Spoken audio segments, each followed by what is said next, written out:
Olá, galerinha do nono ano do ensino fundamental, tudo bom com vocês? Aqui é a professora Camila de Matemática. E vamos lá para mais uma aula. A aula de hoje vai ser um pouco diferente do que vocês estão acostumados. Na aula de hoje nós vamos estar fazendo uma integração com história. Como assim, professora? Integração com história. É uma conexão. Nós vamos estar vendo na aula de hoje um pouquinho da história da matemática, do conteúdo que nós estamos estudando. Por que isso? Porque a história, turma, da ciência, em particular a história da matemática, ela constitui os capítulos mais interessantes do conhecimento.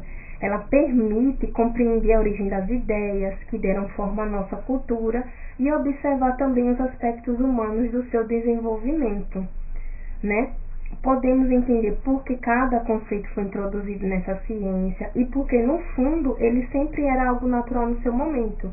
É que vocês sempre ficam me questionando. Para que estudar isso?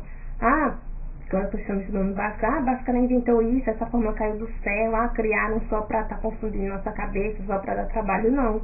Tudo tem um porquê por trás, e na época que foi criado, era algo natural, porque surgia da necessidade de se ter.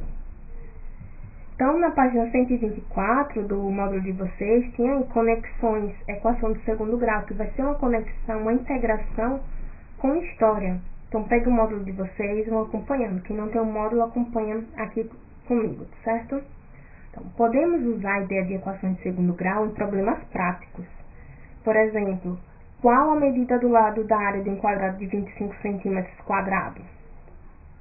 Então, determinar essa medida é equivalente a resolver a equação x ao quadrado menos 25 igual a zero, que inclusive foi uma das primeiras que eu passei para vocês, né? Quando a gente viu lá a equação de segundo grau em quadrinhos, cujas soluções é x igual a 5 e x igual a menos 5. Algebricamente, essa equação possui duas soluções. Entretanto, para o nosso problema em particular, utilizaremos apenas a solução positiva. Por que essa solução positiva? Porque não existe lado negativo, né? Se é um lado da área de um quadrado, positivo. Problemas envolvendo essas ideias matemáticas eram resolvidos por babilônios há cerca de 4.000 anos. Então, cerca de 4.000 anos, os babilônicos já resolviam problemas desse tipo. Então, não é algo novo, não é algo sem sentido, né? Os quais eram hábeis. Eles eram hábeis em resolver esse tipo de equação, os babilônicos. A civilização babilônica, ela tinha uma técnica de resolução diferente do que utilizamos hoje em dia. Eles resolviam, mas não era como a gente resolve hoje, certo? Em textos daquela época, era possível perceber que as raízes eram obtidas por meio de uma sequência de passos, como uma receita, as quais eram feitas em prosa, sem utilização de símbolo. Então, imagine que difícil, né, pra gente hoje em dia, né? Em prosa, sem símbolos. Sem símbolos é quando a gente bota assim a variável x, isso aqui é um símbolo, é o número, né? O delta, então não tinha nada disso, era todo em prosa, sem nenhum símbolo. Aí, outra civilização que se destacou na resolução desse tipo de equação foi os gregos, fantásticos. Os gregos, eles usavam métodos geométricos, afinal eles eram geômetros, né, grandes geômetros, né, para determinar as raízes de tais equações. Então, relatos desse método está escrito na obra Elementos, de Euclides. Então, Elementos é um livro muito famoso, né, entre os matemáticos, onde tem vários postulados, né, tudo relacionado a essa parte geométrica, né, em sua grande parte. Então, curiosamente, mesmo tendo existido outros povos que dominaram a técnica de resolução de equação de segundo grau antes dos hindus, esses últimos foram que levaram a fama. Então, já tinha os babilônicos lá resolvendo há muito tempo, os gregos, mas quem levou a fama? Os hindus. Entre os matemáticos hindus que se destacaram estão Aryabhata, do século VI depois de Cristo, Brahmagupta, do século VII depois de Cristo, Siddhartha, do século XI depois de Cristo, e Bhaskara, de 1114 a 1185. Esse último preencheu lacunas deixadas pelos seus antecessores e fez progressos na notação algébrica simplificada, Mas segundo o próprio Bhaskara, a fórmula resolutiva da equação de segundo grau, essa que a gente estudou, que a gente chama de fórmula de Bhaskara, né, que é a fórmula resolutiva, a qual originou, e que usamos atualmente, deu-se graças a Siddhartha. Tá? Então, vamos lá. E aí traz o livro de vocês, na página 124 e 125, ele traz essa imagem aqui, né, ilustrativa, fala da Grécia. Então, como eu falei para vocês, estudar a história da matemática, entender o porquê de onde veio, né, porque estudar a história é a gente conhecer o passado para entender o nosso presente e o nosso futuro, né. E aí vem falar da Grécia, né. Os antigos gregos, eles eram geômetras excepcionais, provavelmente em razão das suas habilidades em geometria. Os gregos, eles desenvolveram um método geométrico para resolver equações de segundo grau. Então, eles usaram a geometria para resolver equações de segundo grau. E aí vocês vão ver daqui a pouco como. O Egito, o maravilhoso Egito. No Egito, equações de segundo grau foram citadas no papiro de Handai e de Moscou. Embora os indícios sejam de que essa civilização não dominava a técnica de resolução dessas equações, eles tinham conhecimento, ao menos, da resolução de algumas equações em particulares. E está aí nos famosos papiros de Handai de Moscou. A Babilônia, fantástica. Os babilônicos, eles tinham grande habilidade em resolver equações de segundo grau. Textos que datam cerca de 4.000 anos contêm pequenos trechos em prosa, nos quais são dadas soluções de equações de segundo grau, usados em problemas do cotidiano, turma. Então, eles utilizavam a equação de segundo grau para resolver problemas do cotidiano, só que eram em prosa sem símbolo, né? A China também, em 1303, o matemático chinês Xu Shixie apresentou em sua obra um método para a resolução de equações de segundo grau, com base em aproximações sucessivas, o qual possuía grande precisão. E a Índia, né? Na Índia, os famosos hindus, a álgebra hindu, que culminou em uma fórmula resolutiva da equação de segundo grau, que é a que nós conhecemos hoje, teve grande impulso entre os séculos 6 e 12. E na página 125 traz essas questõezinhas aqui relativas ao que a gente acabou de ler, né? Então vocês podem estar pausando o vídeo, indo lá para poder estarem respondendo e depois voltando, ok? Vamos lá. Segundo o texto, é correto dizer que Bhaskara foi o primeiro a dar soluções para equações de segundo grau? Não, né? Pois os babilônios, eles já dominavam essa técnica bem antes do nascimento de Bhaskara. Em sua opinião, é correto dizer que a fórmula resolutiva que conhecemos hoje se deve a Bhaskara? Embora seja opinião, não, né? Porque até no próprio texto Bhaskara diz que obteve de Siddhartha. Então, pesquise algumas situações em que podemos usar equações de segundo grau. E aí eu trago algumas situações para vocês, né? Representar o trajeto de uma bola ao ser lançada, a fórmula do IMC, que é índice de massa corpórea.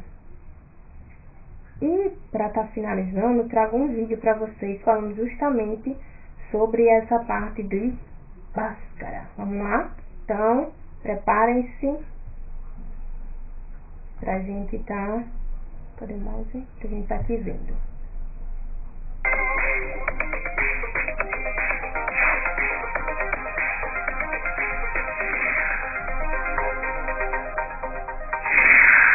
Ai, não acredito nisso. Não sei por que obrigam a gente a aprender essas coisas. Quais são as soluções da equação x ao quadrado mais 100x menos 7.500 igual a zero? Será que fora da escola isso serve para alguma coisa? Se você tivesse R$100 em alguma aplicação bancária e quisesse saber qual a taxa anual de juros, isso poderia ajudá-la. De onde que você veio? Das 1001 Noites, será? As 1001 Noites fazem parte da literatura persa. Embora tenham elementos da literatura do meu país, a Índia, ainda não me apresentei. Meu nome é Bhaskara. Vivi no século XII e fui um sábio muito importante para o desenvolvimento da matemática daquela região. Seu nome é meio estranho. Mas, Sr. Bhaskara, já que o senhor está aqui, pode me ajudar com essa equação que o senhor disse que não é inútil? Como é essa história de ter R$100 aplicados no banco? Sim. Voltando a esse assunto, imagine que você colocou R$100 no banco numa aplicação qualquer, rendendo juros com uma taxa anual fixa. Depois de um ano, você tira os R$ 100 do banco e deixa lá o que rendeu, por mais um ano. Aí, no final do segundo ano, você consegue o total de R$ 75. Agora me diz, qual foi a taxa anual de juros? Ah, seu Bhaskara, tá doido? Nem imagino como é que se faz pra calcular isso. E também não sei o que essa história de juros tem a ver com a equação quadrática que eu tenho que resolver. Uma das maneiras de solucionar esse problema recai exatamente nessa equação que você estava tentando resolver. Como assim? Basta chamar a taxa anual de juros de X%. E com um pouquinho de álgebra e interpretação do enunciado, você vai cair exatamente naquela sua equação. Na minha época, a solução desse problema era descrita de maneira verbal, assim. Eleve a metade do capital ao quadrado. Acrescente o resultado ao produto dos juros totais pelo capital. Extrai a raiz quadrada e diminua a metade do capital. Nossa, que complicação. Prefiro do jeito que é hoje. Mas afinal de contas, a gente está falando de uma matemática de 9 séculos atrás. Aposto que foi a primeira vez que apareceu um problema assim. Engano seu. Quase 3.000 anos antes de mim, os mesopotâmicos já lidavam com problemas que resultavam no mesmo tipo de equação. Sabia? É verdade. Nós, mesopotâmicos, também tínhamos nossas receitas matemáticas. Ai, caramba! Primeiro o hindu, agora o mesopotâmico? Sim, um mesopotâmico. O meu povo foi muito importante para o desenvolvimento da matemática. Nosso sistema métrico tinha como base o número 60. E veja você, esse sistema fez tanto sucesso que é usado até hoje em unidades de tempo. Por exemplo, 60 segundos fazem 1 minuto. 60 minutos fazem 1 hora. Vocês lá na Mesopotâmia já sabiam resolver equações do segundo grau? Mais de 1000 anos antes de Cristo? Sim, sim. Mais exatamente por volta de 1700 antes de Cristo. Nós tínhamos problemas que eram enunciados verbalmente, como uma receita mesmo, como o nosso amigo hindu mostrou agora. Só que ele foi fazer isso lá na Índia quase 3.000 anos depois. Veja só esse problema. Qual é o lado de um quadrado em que a área menos o lado dá 870? Isso é uma equação quadrática? Parece mais uma charada ou uma pegadinha. Deixa eu pensar. A gente tem o resultado da equação, que é 870. Esse é o chamado termo dependente. E... sim, empaquei. Permita-me desempacar, amigo mesopotâmico. Hoje em dia, usando notação algébrica, esse problema seria apresentado através da seguinte equação: x² menos x igual a 870. Sim, só que em 1700 a.C., nós resolvíamos esse problema através da seguinte receita matemática. Tome a metade de 1 e multiplique por ela mesma. Some o resultado a 870. Obtém-se um quadrado cujo lado somado à metade de 1 vai dar o lado do quadrado procurado. Nossa, me perdi. Pois é, esse é o problema com as palavras. Sem uma notação algébrica, a descrição de um problema ou de uma solução pode ficar realmente confusa. Que coisa maluca. Pelo que eu tô vendo, existem várias formas de expressar uma equação de segundo grau. Sim, você está certa, Georgia. Veja os gregos, por exemplo. Quase 1500 anos depois da gente, eles criaram uma outra maneira de resolver esse tipo de equação. Dessa vez, numa perspectiva mais geométrica. Claro, vem ao nosso gosto, já que nós gregos somos especialistas em geometria. Um grego agora? Pois muito bem, senhor grego. Como vocês resolviam uma equação quadrática a partir de uma abordagem geométrica? Para resolvermos uma equação do tipo x² mais 8x menos 9 igual a 0, nós gregos interpretávamos cada termo como se fosse um elemento de um retângulo estrategicamente pensado para resolver o problema. Então, usávamos a nossa rica geometria para obter um segmento de tamanho x que satisfizesse a equação dada. Então a medida do segmento que vocês obtinham era o resultado da equação? Puxa, eu nunca teria pensado em resolver uma equação usando a geometria. É que nós, gregos, valorizávamos muito a geometria daquela época, entre 500 e 200 anos antes de Cristo. Mas veja só, Geórgia, cerca de 500 anos depois de nós, os árabes desenvolveram outro método diferente do nosso. Sim, é o método de completar quadrados. Apesar dele ser diferente do método grego, é igualmente geométrico. Ah, esse sim é um legítimo personagem das Mil e Uma Noites. Senhor matemático árabe, explica o método de completar quadrados, por favor. Com prazer.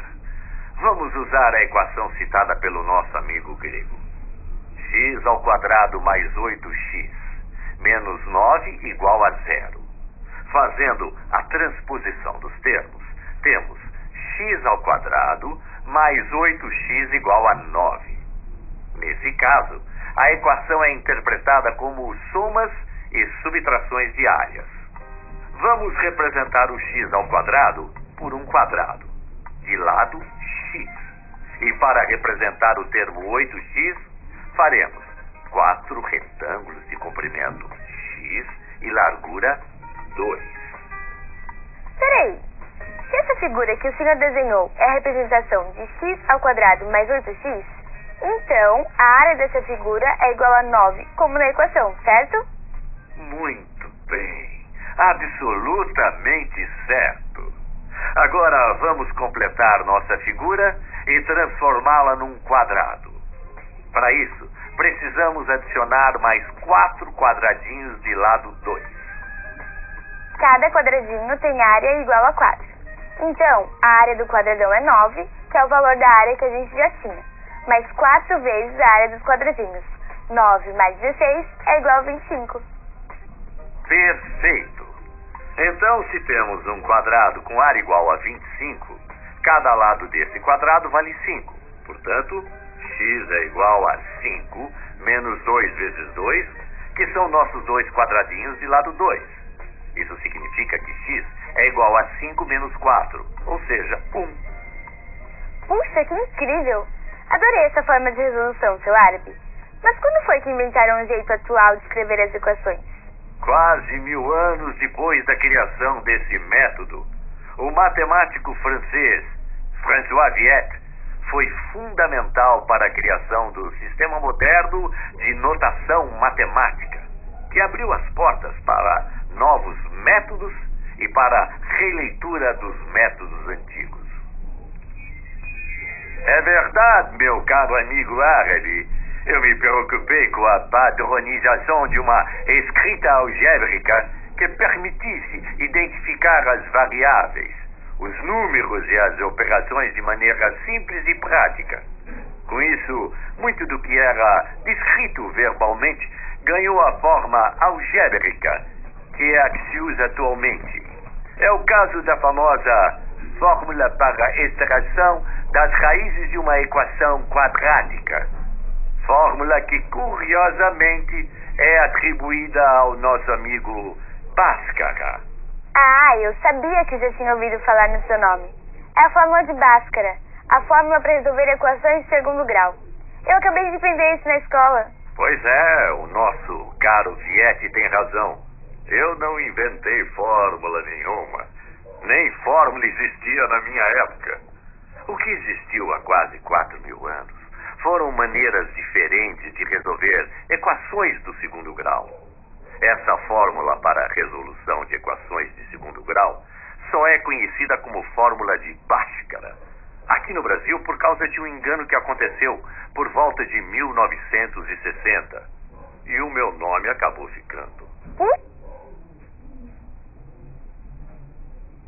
Então, Thomas, viram aí a importância que a fórmula que a gente conhece, né, como fórmula de Bhaskara, que na verdade não é de Bhaskara, na verdade ele contribuiu, né, vem já de muitos anos atrás. Então, por isso que é importante a gente estar entendendo a história, para poder vocês entenderem que nada surge por acaso, nada cai do nada e surgiu uma fórmula. Não, ela tem um porquê e tem a sua importância. Então, um grande abraço, um grande beijo e até a nossa próxima Allah.